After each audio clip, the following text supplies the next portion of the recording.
Hello à tous, je suis Andrea Pierre, aka Andy, coach de vie, entrepreneur et fondatrice de la marque de développement personnel Feel Positive. Aujourd'hui, je ne vous emmène pas en séance de coaching, mais je vous guide vers le chemin de l'épanouissement personnel pour une vie meilleure et une meilleure humeur avec The Feel Positive Podcast. Ce podcast vous accompagne au début, milieu ou fin de journée pour vous apporter des bulles de positivité et une dose d'énergie dans ce monde bien mouvementé. Il n'est jamais trop tard pour se sentir positive et développer un nouvel état d'esprit pour changer votre vie. Alors, restez connectés, il est maintenant l'heure de discuter et de positiver.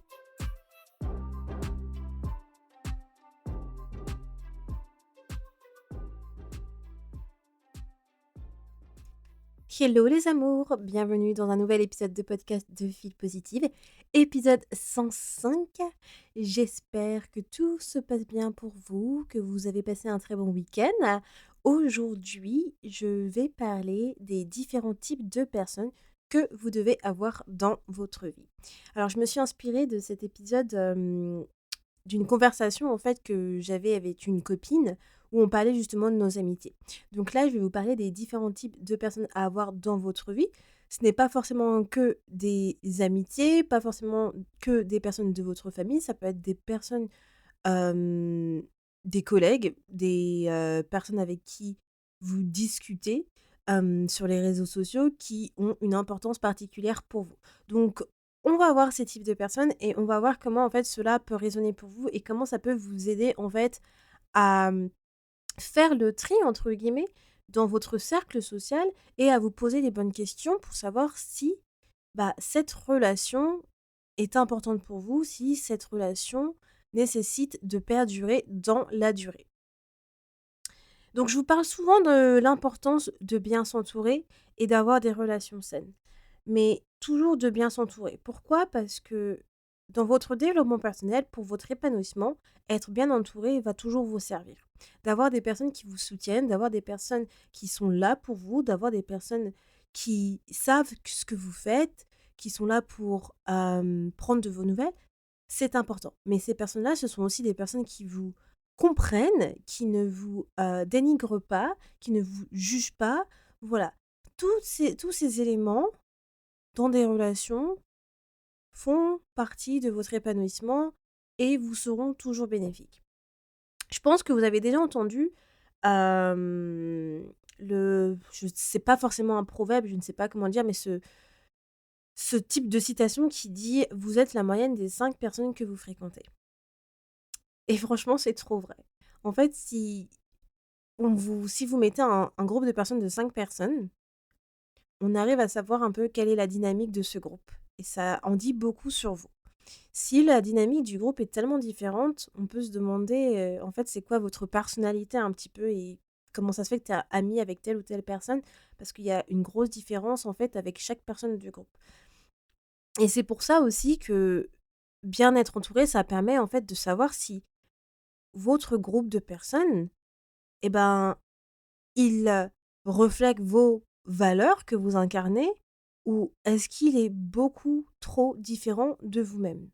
Je trouve que, en fait, vous pouvez très bien avoir un groupe hétéroclite, mais même si vous avez un groupe hétéroclite, il y a souvent des valeurs qui sont similaires, il y a souvent des choses qui sont similaires qui font que, vous êtes amis avec cette personne-là. Mais lorsque les styles sont beaucoup trop différents, eh ben, on peut se poser les bonnes questions. Donc, une chose que vous remarquerez aussi, c'est que plus on grandit, plus ça va être difficile de se créer des amitiés ou des relations profondes, puisqu'en fait, ce n'est pas comme avant.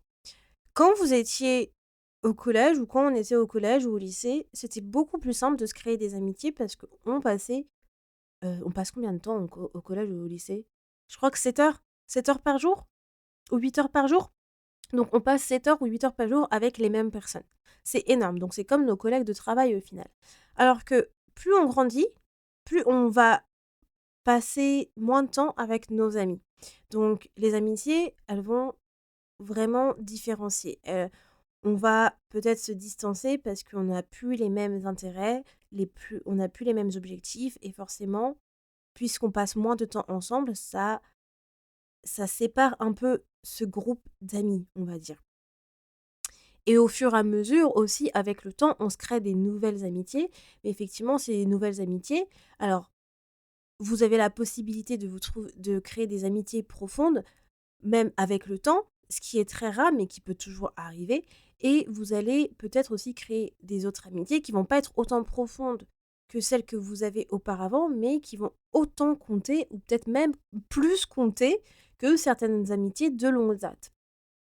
Donc en fait, le but de cet épisode, c'est vraiment de voir en fait quelles sont les personnes qui sont là pour vous, quelles sont les personnes qui vous supportent et ceux en fait qui ne sont pas là pour vous tout simplement.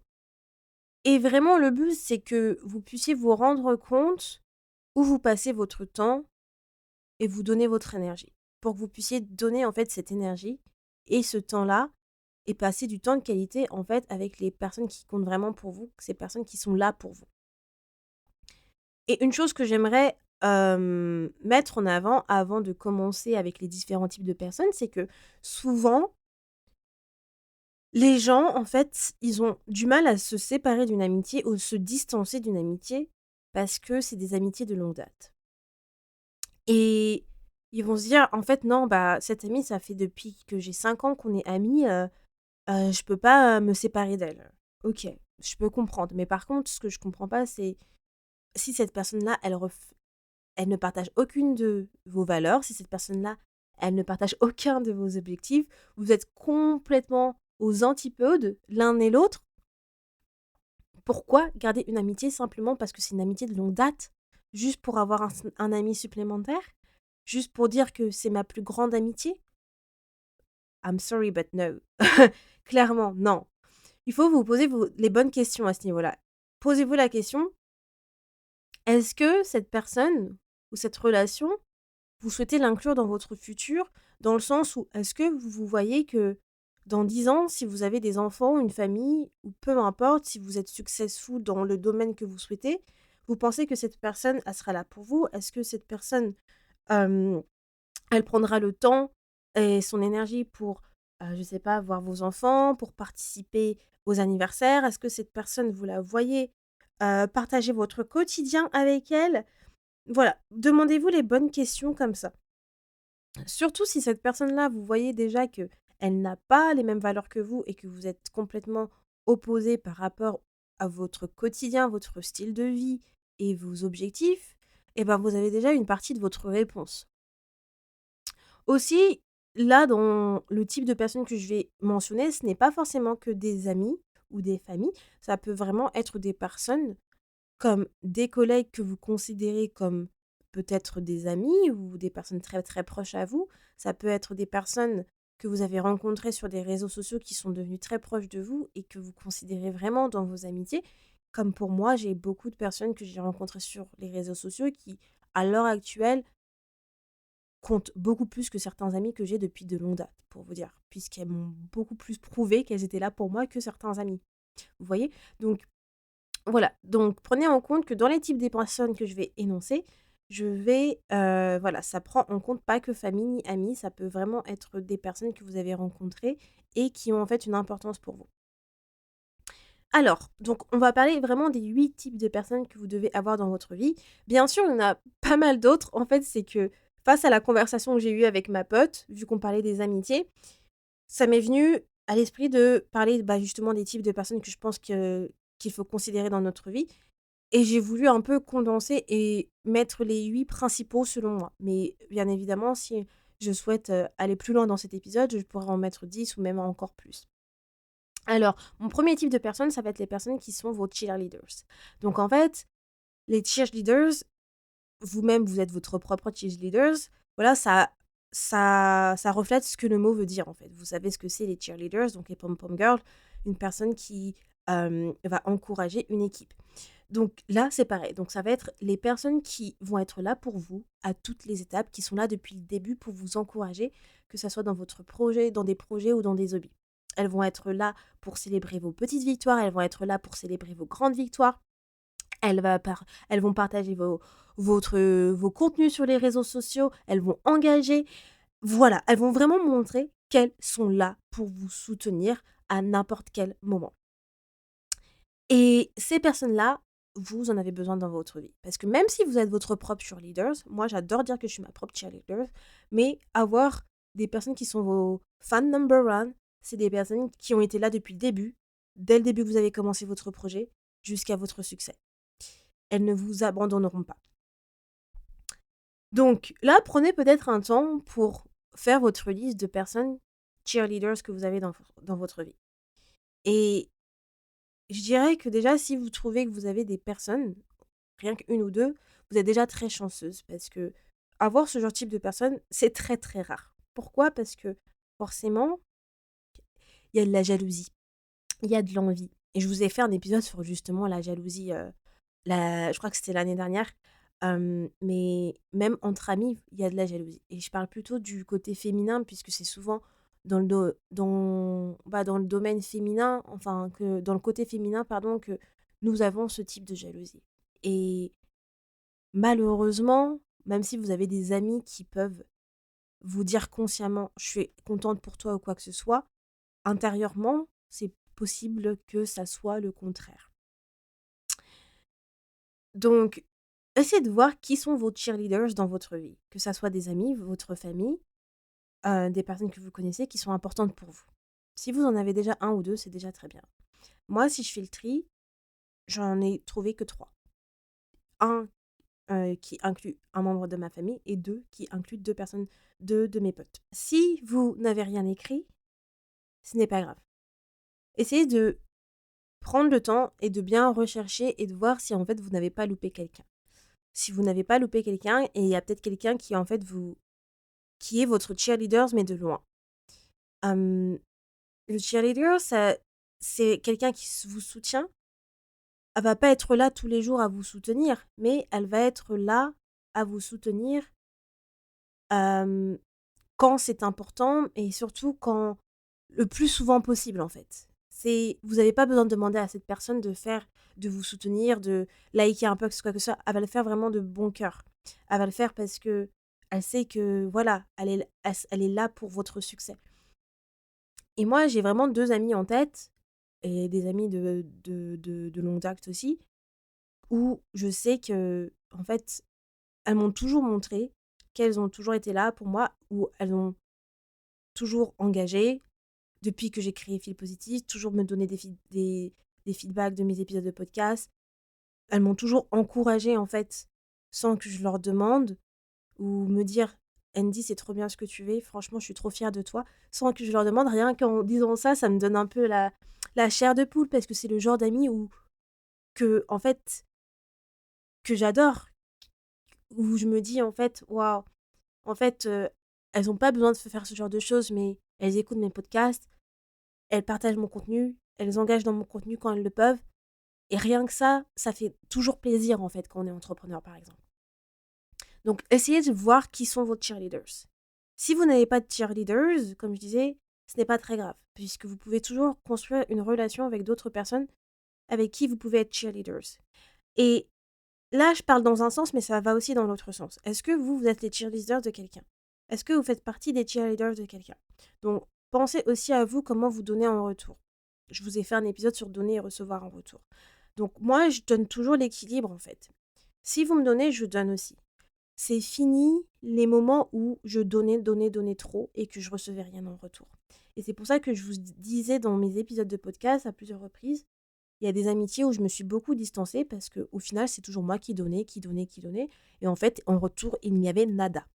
Donc, maintenant, j'ai mes amitiés, elles sont équilibrées. Les amis que j'ai autour de moi, je sais que elles me donnent et je donne en retour et on donne notre énergie équitablement. Et que même si je donne un peu plus, je sais que cette personne va me donner en retour aussi à un autre moment donné.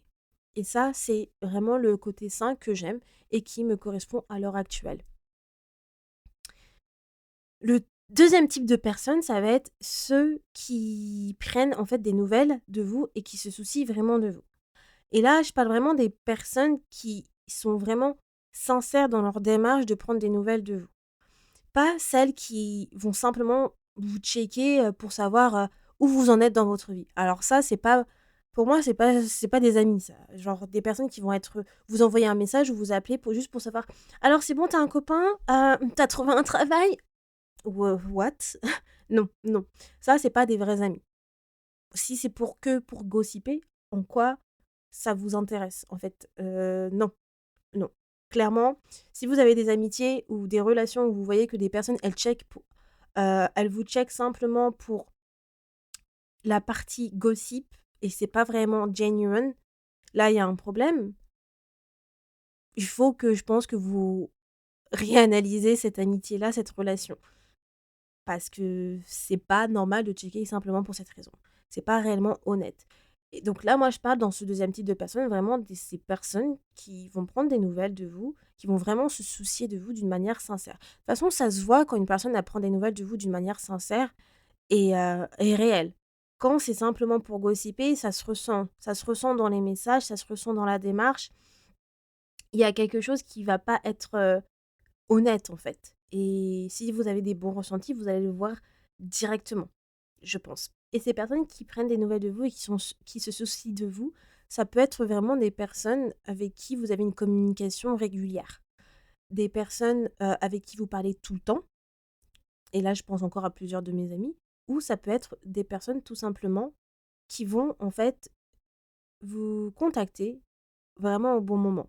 Par exemple, il s'est passé quelque chose dans votre vie et cette personne, ça peut être un ami, une personne de votre famille, une personne comme une collègue qui reste une collègue, mais avec qui vous êtes très proche ou quelqu'un que vous avez rencontré sur les réseaux, qui va vous contacter à un moment précis et bam, c'était en fait ce qu'il vous fallait, que une personne vous contacte à ce moment-là pour que vous puissiez parler avec cette personne. Ces personnes-là sont autant précieuses parce que elles ont un réel intérêt pour vous.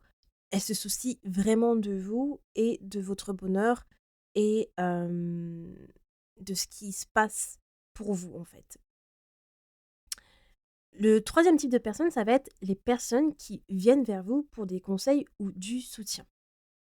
Donc, en fait, ces personnes-là, elles sont tout autant intéressantes, je trouve, parce que c'est ces personnes qui vous permettent de grandir, d'évoluer.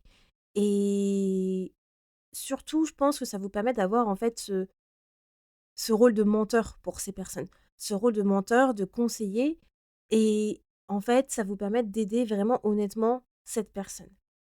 Et si une personne vient pour vous demander des conseils, c'est qu'elle vous apprécie déjà dans un premier temps, qu'elle vous apprécie, mais qu'elle apprécie également vos conseils. C'est qu'elle vous fait confiance à vous à vous ouh là là, elle vous fait confiance à lui communiquer, je ne sais plus parler français.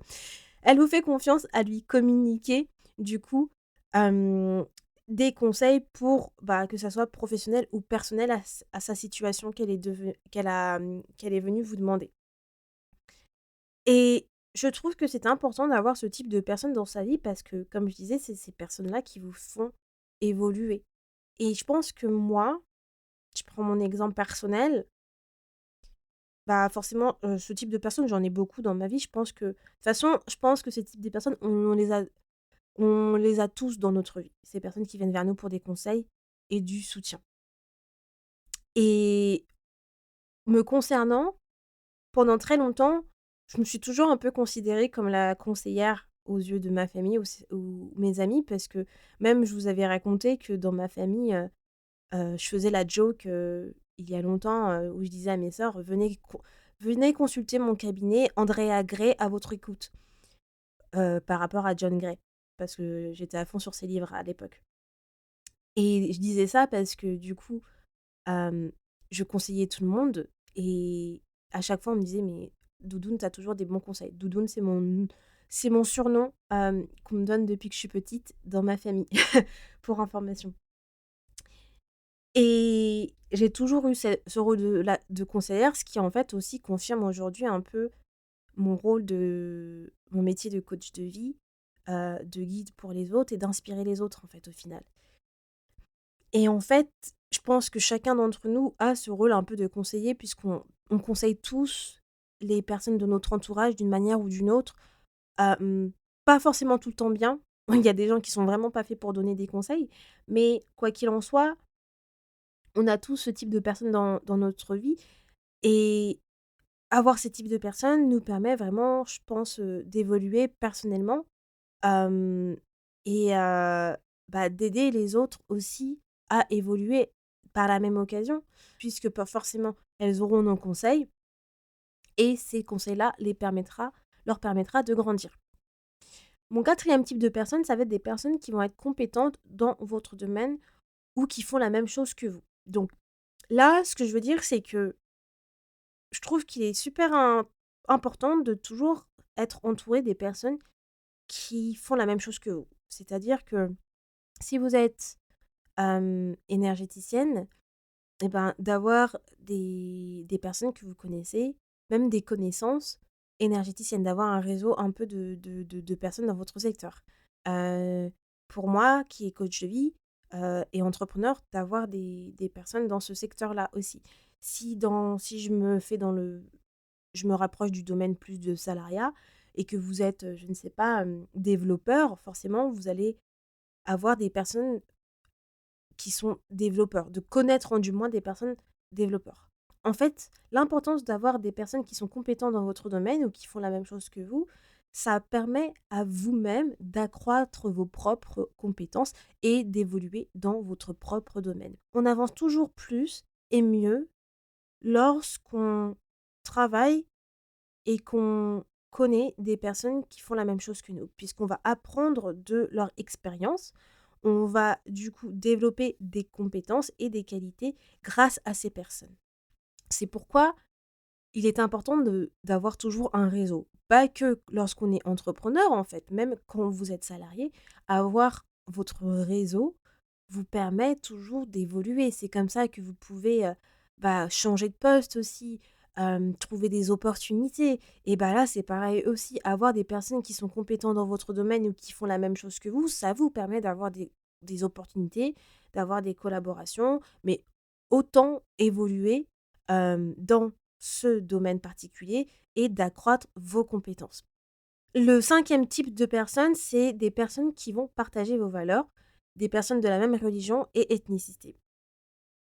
Alors, ça aussi justement, j'en parlais avec la même amie qui m'a amenée à faire cet épisode, hem et on parlait de ce sujet et je trouve que c'est super important.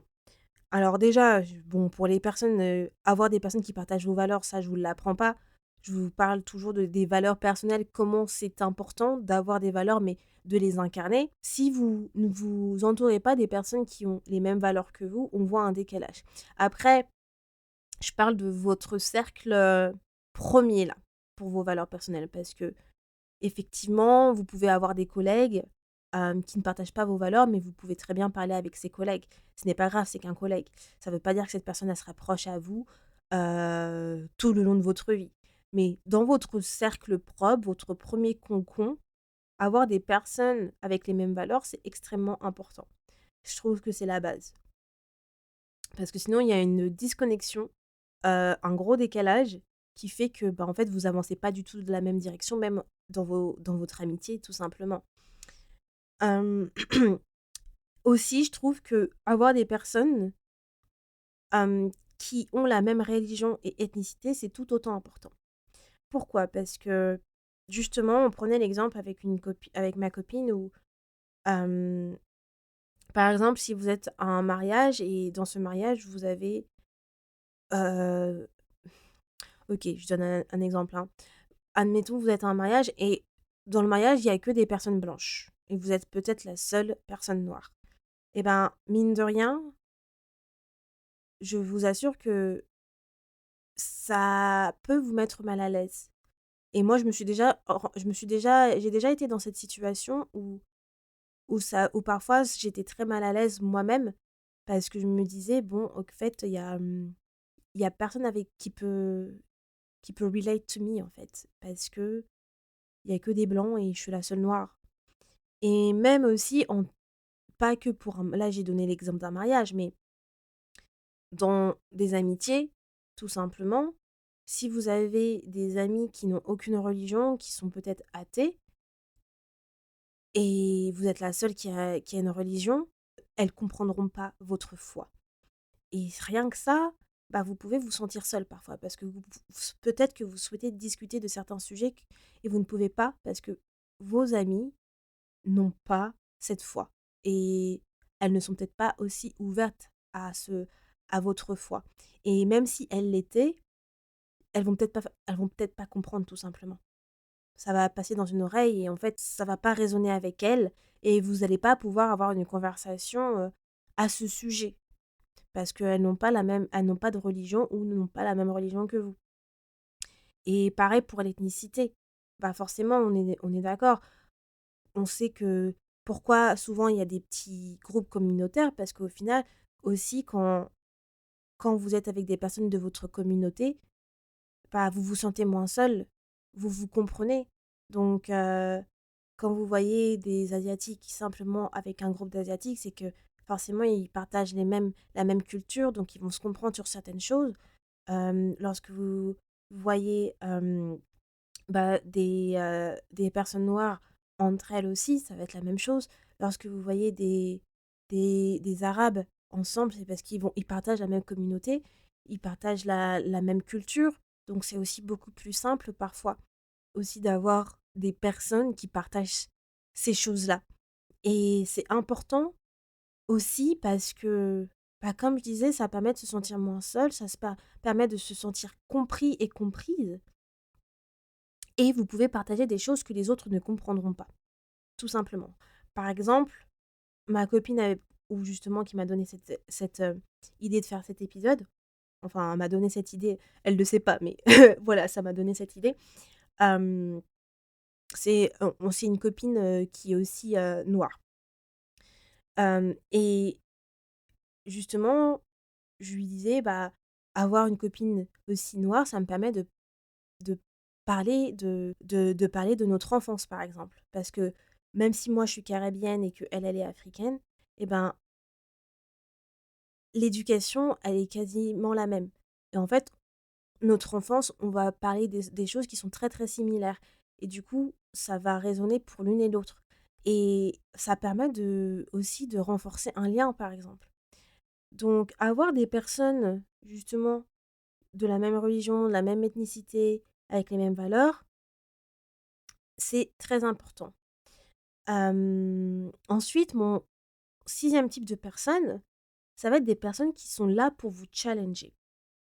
Alors quand je dis pour vous challenger, c'est au moins avoir une personne, une amie, peu importe, cette personne qui va être là pour quand vous allez avoir des discussions, ou vous allez avoir des idées, vous allez lui parler d'un truc, elle va être quand même là pour vous challenger.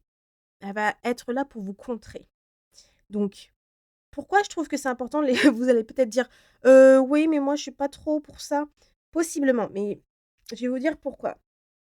Moi, je sais que mon chéri, il est toujours là pour me challenger. C'est vraiment parfois l'avocat du diable. Et en plus, il me le dit tout le temps, hein: «I'm the devil advocate». OK. Mais au contraire, le fait est qu'il me challenge sur certaines conversations, ça me permet justement d'apporter les arguments nécessaires sur pourquoi je reste sur mes positions. Ça me permet de donner les preuves nécessaires pour justement justifier ce que je suis en train de dire. En fait, voilà, ça me permet vraiment de me challenger à aller plus loin sur la discussion et à apporter les éléments nécessaires. Et même si de base, une personne qui me challenge, c'est pas quelque chose que j'aime en termes de discussion, je dirais, hein, bien sûr. En termes de discussion, hem, mais quand c'est mon chéri, ça me dérange pas. Si c'est quelqu'un d'autre, je ne sais pas si ce serait pareil pour le coup, mais au moins, quand on a quelqu'un comme ça, franchement, ça me permet voilà, d'avoir cette stimulation que peut-être que je n'aurais pas dans une conversation lambda. Hem, Ensuite, le septième type de personnes, ça va être des personnes qui sont juste là pour vous. Alors vous savez, ces personnes-là, hem, qui lorsque vous allez pas bien, qui seront toujours là pour vous. Vous pouvez lui envoyer un message pour vous dire: que «Vous allez pas bien», cette personne va vous appeler directement ou va vous demander: «Est-ce que je peux t'appeler?» Vous avez besoin d'un service, cette personne sera toujours là pour vous. elle va pas chercher de midi à 14h pour trouver, des excuses ou quoi que ce soit. Elle sera là pour vous. Et je pense que, bah, on a tous, bon non, je vais pas dire tous parce qu'en vrai, je ne connais pas votre vécu ou votre cercle, mais la majorité des personnes ont cette personne-là. Et là encore, ça peut être très, très réduit. Ça peut vraiment être une ou 2 personnes. On Voilà, vous pouvez avoir cette personne-là, mais ça ne veut pas dire que vous en avez beaucoup. C'est comme les cheerleaders. Ces personnes qui sont vraiment là pour vous, vous pouvez en avoir vraiment une ou 2. Et clairement, ça c'est pas forcément des personnes de votre famille, hein, mais vraiment, je tiens à préciser, ça peut vraiment être des personnes qui seront là pour vous. Des amis de longue date, qui du coup sont tous les types de personnes, ou même des nouveaux amis que vous venez de créer des amitiés et que l'amitié que vous venez de créer en fait est tellement profonde et forte, et bah c'est devenu une personne qui sera là pour vous, peu importe. Et, et ça c'est précieux. Et pour terminer, mon dernier type de personne, c'est les personnes qui vous inspirent. Alors, c'est aussi très important d'avoir des personnes qui vous inspirent dans votre vie parce que forcément, le but, c'est toujours d'évoluer, de grandir, d'acquérir de la maturité, mais également d'avoir une maturité émotionnelle, de pouvoir faire preuve de sagesse. Et tout cela peut également arriver si vous avez des personnes qui vous inspirent autour de vous. Et pour avoir des personnes qui vous inspirent, il faut déjà que ces personnes-là font des choses inspirantes. Donc, que ça soit des choses inspirantes en termes de projets professionnels ou personnels, mais aussi qui ont une histoire inspirante. Donc ça peut être, bah, une personne qui a une histoire de vie inspirante et qui fait que en fait, waouh, en fait cette personne-là, c'est incroyable ce qu'elle a vécu et ça vous fait tellement réfléchir, ça vous permet de grandir en fait. Une personne qui développe un projet professionnel et qui vous voyez que peu à peu, en fait, malgré les difficultés, elle ne lâche pas l'affaire, elle n'abandonne pas et elle continue et m malgré tout, elle reste toujours convaincue que ça réussira. Ça aussi, c'est inspirant. L'inspiration, vous l'avez de plusieurs manières, vous la trouvez sur plusieurs formes. Donc, c'est à vous de voir quel type d'inspiration vous avez le plus autour de vous. Et avoir ce type de personnes autour de vous, c'est aussi une richesse de fou. Voilà, voilà les amours pour les 8 types de personnes à avoir dans votre vie. Comme je vous ai dit, il y en a encore pas mal d'autres, hein. Par exemple, je vous ai pas mis le type de personnes, des personnes qui sont positives, parce que en fait, pour moi, c'est un no-brainer, je me pose pas la question. Mais aussi, c'est surtout que une personne positive peut très bien être down. Donc je l'ai pas forcément mis parce que voilà, je pense que vous savez un peu mon avis là-dessus et je vous parle tout souvent de voilà, de ce type de personnes façon, des relations bienveillantes et des personnes hem, qui vous apportent toujours des bonnes énergies. Donc on va dire que c'est un peu la base, c'est un peu le type zéro quoi. Voilà les amours pour cet épisode. En tout cas, j'espère que cet épisode vous a inspiré, que ça vous permettra en fait d'analyser vos relations. Bien sûr, le but ce n'est pas de vous faire paniquer ou de couper court à toutes vos relations, mais vraiment de regarder votre cercle social et de regarder quelles sont les personnes aujourd'hui qui sont là pour vous, quelles sont les personnes aujourd'hui qui vous respectent, qui partagent les mêmes valeurs que vous voyez dans votre vie sur le long terme, celles qui n'ont pas été là depuis un bout de temps. Voilà, je pense que surtout là, on est en 2025, c'est encore plus important de faire un petit tri dans son cercle pour pouvoir mieux avancer dans votre futur. Mais pas que dans votre futur, mais aussi pour votre moment présent. Ça ne sert à rien de garder, des relations pour garder des relations, OK? C'est comme si vous gardez un t-shirt ou une robe dans votre tiroir ou dans votre armoire parce que en fait, vous pensez que cette robe, vous allez la remettre d'ici, 5 ans ou quelque chose comme ça. Donc c'est pareil pour une relation. Si vous parlez plus à une personne depuis des années, ne pensez pas que dans 5 ans, vous allez reparler à cette personne. Possiblement, oui, il est fort possible que peut-être dans 5 ans, vous allez reparler à cette personne. Mais est-ce que vous allez, hem, avoir de nouveau la même amitié que vous avez que vous allez avoir comme avant? Pas du tout. C'est comme une robe, si vous la gardez encore dans votre armoire pendant 5 ans, vous allez peut-être la remettre, mais vous aurez pas la même joie quand vous la remettez parce qu'au final, la tendance de cette robe, elle serait déjà peut-être passée et voilà, vos goûts auront peut-être changé. Donc ce serait pareil pour une relation dans 5 ans. Vous aurez pas les mêmes types de discussions, voilà, vous serez toujours pas alignés, vous ne serez pas toujours les mêmes goals et il y aurait quelque chose qui aurait changé. Donc, ne gardez pas des relations simplement pour les garder. Et là encore, je dis pas couper court direct à des relations, mais se distancer tout simplement. Commencez par vous distancer petit à petit et puis de toute façon au fur et à mesure, vous verrez que, quoi qu'il en soit, bah, la relation sera inexistante. Et je pense que c'est toujours comme ça au final. Au final, vous voyez que, bah, au fur et à mesure que la relation n'existe plus. Voilà.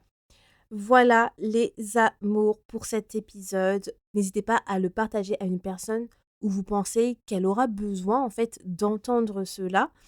Et surtout, n'hésitez pas à me donner vos avis sur Instagram, sur Feel Positive Official, ou bien tout simplement sur la plateforme d'écoute qui accepte les commentaires.